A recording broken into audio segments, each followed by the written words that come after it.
Part 1. The geological discovery while studying a unique mineral sample. Professor Von Drake discovered a strange energy signature emanating from deep underground. His calculations pointed to a massive, hidden geode cavity miles beneath the Earth's surface. A world within our world, he proclaimed. Part 2.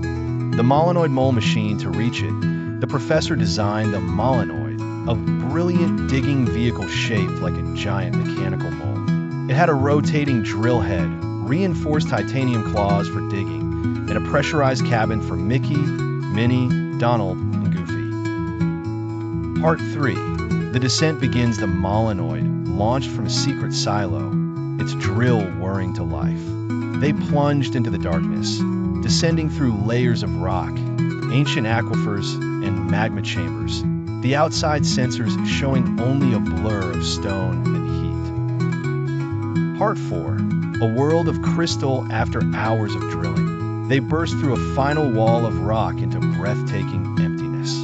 They were inside a colossal cavern. The entire space, the walls, ceiling, and floor, was covered in gigantic, glowing crystals that pulsed with soft blue and green light. Part 5. The luminescent life. The cavern wasn't empty. Small, furry creatures with large, light-sensitive eyes scurried about. They were the Crystalmites, and they used the crystal's light to grow glowing lichen, their only food source.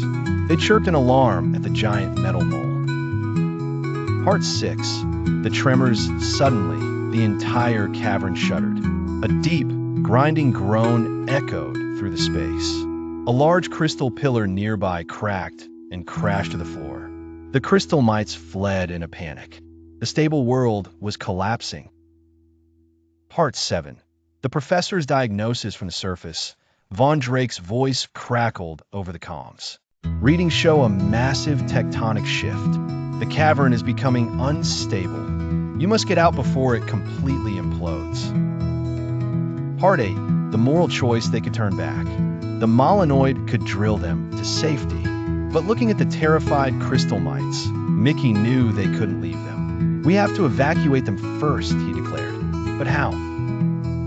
Part 9. The rescue plan. Minnie had an idea.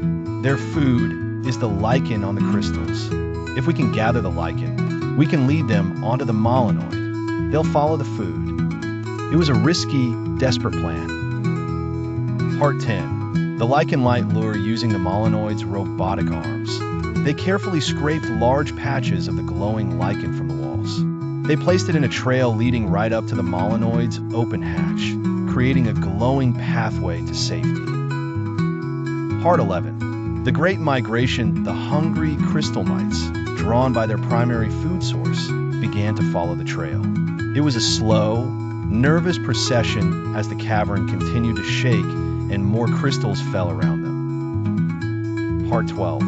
The cave-in. A huge section of the ceiling gave way directly above them. Donald quickly extended the Molenoid's drill arm, using it to hold up the collapsing rock long enough for the last of the Crystalmites to scramble inside the crowded vehicle. Part 13. The tight squeeze. The Molenoid was packed. Crystalmites and lichen filled every corner. There was no room to turn around. Their only way out was forward, deeper into the unstable cavern, hoping to find another route to the surface. Part 14. The crystal core. They drilled through the far wall of the cavern and found themselves in a narrow tunnel that sloped upward. It was lined with even more beautiful crystals that seemed to guide their way like a starry highway. Part 15. Eruption. To the surface. The tunnel led them straight up. The Molenoid shot out of the side of a cliff like a cork from a bottle, landing with a jarring thud in a peaceful, surface-level forest. They were safe, and so were their passengers.